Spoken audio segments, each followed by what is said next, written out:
autumns, there has been much conversation and disagreement on how the party needs to move forward. And though the party is still yet to come forward with a cohesive strategy for doing that, there is one takeaway that has seemed to stick. Democrats need to get out there. No one has taken this more to heart than perhaps California Congressman Khanna. Since Trump's inauguration, not only has Khanna made himself known on Fox and a plethora of mainstream media outlets and independent podcasts, but he's also been making trips far outside of his district, including to swing states like Pennsylvania and Michigan. Now, to many people, the congressman's busy schedule is a sign of a potential presidential bid for 2028, as Bernie Sanders' decision to not run again has opened the path for a new progressive to take the stage. But before any of that can happen, Democrats need to regain the trust of their own voters, as a new poll for AP has shown that 2/3 of Democratic voters are feeling pessimistic about their party's future.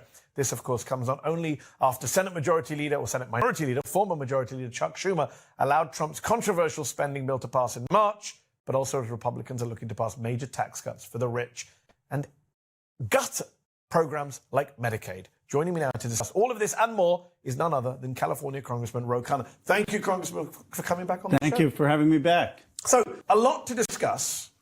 Let's just start with the budget bill, with the big, beautiful bill that Trump calls. Last week, Republicans unveiled their plan to implement a new work requirement for Medicaid. It would cut nearly 8 million people off the program. Just how devastating is this move for ordinary Americans, including Trump voters who are on Medicaid? And what can Democrats do to stop it, given this is a reconciliation process? There's no filibuster, there's no nothing. Right. Can it be stopped?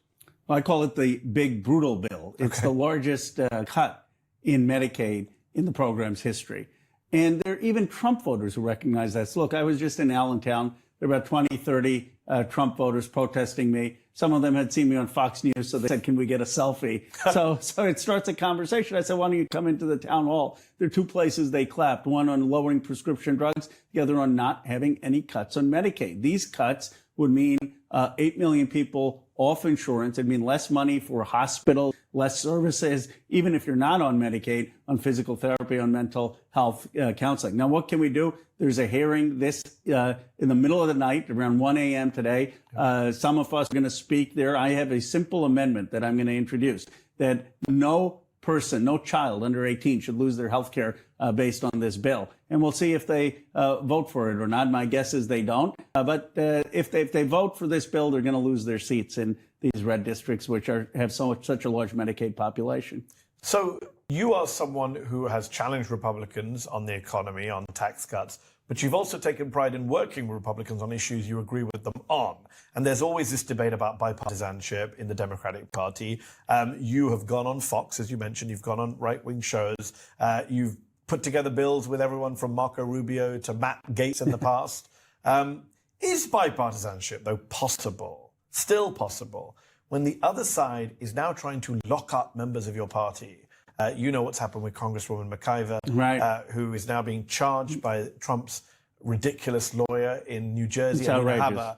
How do you work with a party that is arresting Democratic mayors in Newark, arresting judges in Wisconsin, and now trying to charge and prosecute Democratic members of Congress for simply doing their job? Well, J.D. Vance and I've gone into a Twitter sparring match over this, and I've called them out. I mean, here they are pardoning people who beat police officers with metal poles and sprayed chemicals on them. And then they're arresting a member of Congress from conducting her oversight, which, if you look at the tapes, the escalation was by ICE, not by her. So we have to be very, very clear in calling out the unconstitutionality with Abrego, voting against Lake and Riley, which I did early, even though all these other, unfortunately, swing state senators voted for it, and be clear in our moral principles. But if they happen to do something that I think is in the country's interest, like Donald Trump exploring a deal with Iran so that we can get peace, I am not going to say, well, he ripped,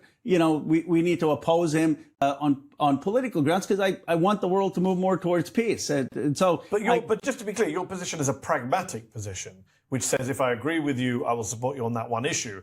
You're not one of these Democrats, I'm checking, maybe you are, who says, kumbaya, but let's get back to the old days where we're all friends in Congress. There are people on the other side who are white supremacists, anti-Semites, Islamophobes, authoritarians, people who want to lock up some of your colleagues. surely you're not saying those are people you can work with. Well, if I was one of the old school Democrats, I wouldn't be breaking convention by going into Republican districts. Not exactly the way you get Republicans to work with you. And it's annoyed and irritated and angered a lot of these Republicans whose districts I'm going in to argue for our point of view. So I am under no delusion that there should be bipartisanship for bipartisanship's sake, or that we somehow should compromise our values. But where they come around to our values, there I think we need to move forward. And there are places that they bent to our values on prescription drugs, on not having foreign wars against Iran. You know, I rather they listen to the progressive point of view there than the John Bolton point of view. How worried are you about what people call fascism, other people say authoritarianism, this idea that Donald Trump is lawless, is ignoring the Constitution, is threatening the free press, and now members of your party